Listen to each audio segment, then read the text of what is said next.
سەڵاوتان لەبێت بینەران لاگەڵمان بن بۆ خوێندنەوەی هەوڵەکان.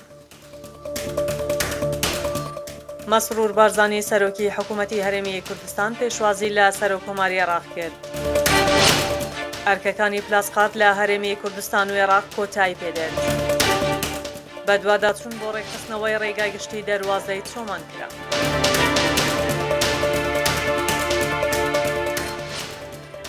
دووبارە سڵاو. دوێنێ یەکشەممە مەسرور بارزانی سەرۆکی حکوومەتی هەرێمی کوردستان پێشوازی لە عەبدولەتیف ڕەشید سەرۆک کۆماری عێراق کرد. لە کۆبوونەوەکەدا کە قوبات تاڵەبانی جێگری سەرۆکی حکوومەت ئامادەی بوو، هەردوو لە هاوڕابوون لە سەر پێویستی و گرنگی ڕێزگرتن لە سیستەمی فیدراڵی عێراق و قوارەی دەستوری هەرێمی کوردستان و چارەسەرکردنی کێشەکانی نێوان هەرێمی کوردستان و حکوومەتی فیدراڵ لەسەر بنەمای دەستور و ڕێکەوتنەکان. لەمڕۆوە جەخت لەوە کرایەوە کە سەرۆک کۆمار دەسەڵاتەکانی خۆی وەکو پارێزەری دەستور لە پێناوپاراستن و دابینکردنی مافە دەستوریەکانی هەرێمی کوردستان بەکاربێنێت. مخلیس ناوەندەی سەرۆکی شارەوانی چۆمان بازاری کرمانجی گوت لەگەڵ ئەندازیاری شارەوانیمان بە دوواداچوونمان بۆ ڕێکخستنەوەی ڕێگا و شەقامی گشتی لە دەروازەی قەزای چۆمان و چارەسەرکردنی ئاوڕۆیە شوێنە کرد. ئاماژەی بەوەشدا لەسەر پێشینەی شارەوانی چۆمان دەرخستەی بۆ ئامادە کراوە بۆ ئەوەی بتوانین لە زووترین کاتدا ئەو گرفتە چارەسەر بکەین و جوانیەکی باشتر بەو شوێنە ببەخشین. شەوی ڕابردوو لە دیوی دەرەوەی تونێلی ماوەران لە سنووری شەقلاوە تانکەرێک گەڕی گرت.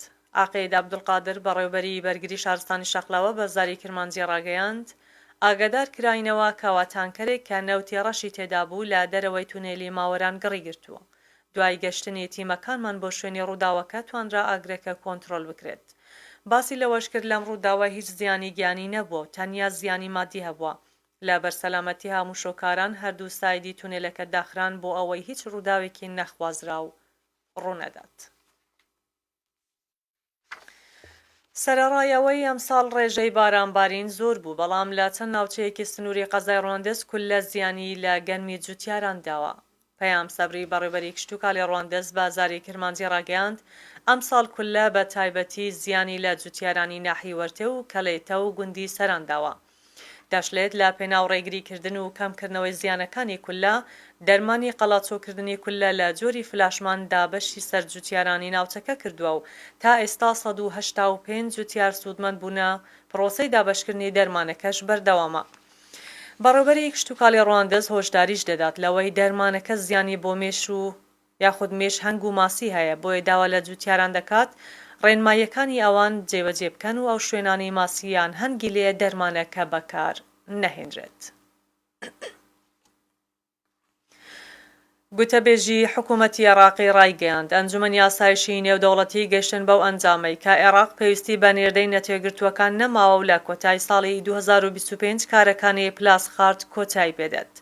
باسم عەوادی گوتەبێژی حکوومەتی عێراق ئاشکرای کردووە لە مانگی ئایاری ساڵی 2023 حکوومەتی عێراق داوایەکی خستە بەردەم ئەنجومەنی ئاسایش و ئەمینداری گشتی نەتێگرتووەکان بۆ کۆتایهێنان بە کارەکانی نێردەی نەتەوە یەکگرتووەکان و هەڵسەنگاندن بۆ کارەکانی وەک پێشەکیەک بۆ کۆتایهێنان بە کارەکانی و دواخستنی دۆسیەکە بە شێوەیەکی یەکجارەکی.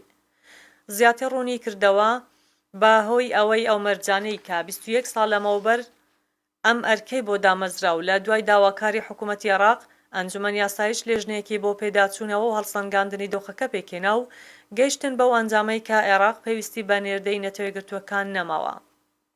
ئەوادی ئاشکراشی کرد لە ژێر ڕۆشنایی بە دوواداچوونەکانی لێژنەکە حکوومەت داوای کردووە لەگەڵ کۆتایی ساڵی 2025 کارەکانی نێردەی نەتەوەیەکگرتووەکان لە عێراق کۆتایی پێ بهێنرێت. لە دو هەواڵ ئیدریس ڕەسوول و عەدنان ڕەسوول دوو برای خەڵکی گوندی دێڵزیانی سەربایدارەی سۆرانن. ئیدریس چەند ڕۆژێکە لە یەکێک لە نەخۆشخانەکانی هەولێر خەوێنرا بوو و نەخۆش بوو، بەرەبەیانی ئەمڕۆ کۆچی دوای کرد. با گوتەی کەسوکاریان دوای ئەوەی خەبەری مردنی ئیدریس دێت، براکەی تریش بە ناوی عەدنان دوای 4 کاتژمێر ئەویش کۆچی دوای دەکات.